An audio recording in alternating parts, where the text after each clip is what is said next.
বেঙ্গালুরুতে শ্বাসরুদ্ধকর ম্যাচে ধোনির চেন্নাইকে হারিয়ে চতুর্থ দল হিসেবে প্লে অফে জায়গা করে নিয়েছে কিং কোহলির রয়্যাল চ্যালেঞ্জার্স বেঙ্গালুরু। আসুন আজকের এই ভিডিওতে 5টি টার্নিং পয়েন্ট নিয়ে আলোচনা করি, যার উপর ভিত্তি করে ধোনি চেন্নাইকে হারিয়ে প্লে অফে জায়গা করে নিয়েছে কিং কোহলির রয়্যাল চ্যালেঞ্জার্স বেঙ্গালুরু। নাম্বার 1, এই ম্যাচের সবথেকে বড় টার্নিং পয়েন্ট হলো ইয়াশ দয়ালের কামব্যাক। ইয়াশ দয়াল প্রথম বলে ধোনির কাছে সবথেকে বড় 6 খেয়েও পরবর্তী বলে স্লো ডেলিভারি দিয়ে অসাধারণভাবে ধোনিকে আউট করেন।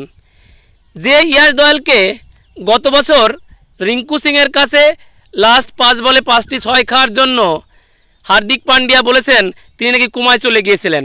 ইয়াশ দয়াল গত বছর রিঙ্কুর সামনে নায়ক হতে না পারলেও পৃথিবীর সবথেকে বড় প্লেয়ার মহেন্দ্র সিং ধোনির সামনে নায়ক হয়ে দেখালেন। নাম্বার 2, কালকের ম্যাচের আরেকটি টার্নিং পয়েন্ট হলো গ্লেন ম্যাক্সওয়েলের অসাধারণ বোলিং।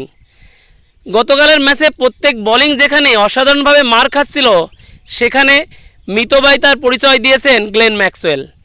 তিনি একটি উইকেটও নিয়েছেন। কালকের ম্যাচের সবথেকে বড় টার্নিং পয়েন্ট হলো রাসিনের রান আউট।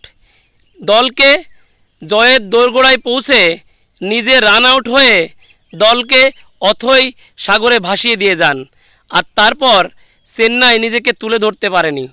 ম্যাচের আরেকটি টার্নিং পয়েন্ট হলো বিরাট কোহলির স্বতঃস্ফূর্ততা। নিজে উজ্জীবিত হয়ে দলের প্রত্যেক ক্রিকেটারকে উৎসাহ জুগিয়েছেন বিরাট কোহলি। এমন নতুন নতুন তথ্য পেতে অবশ্যই সাবস্ক্রাইব করুন।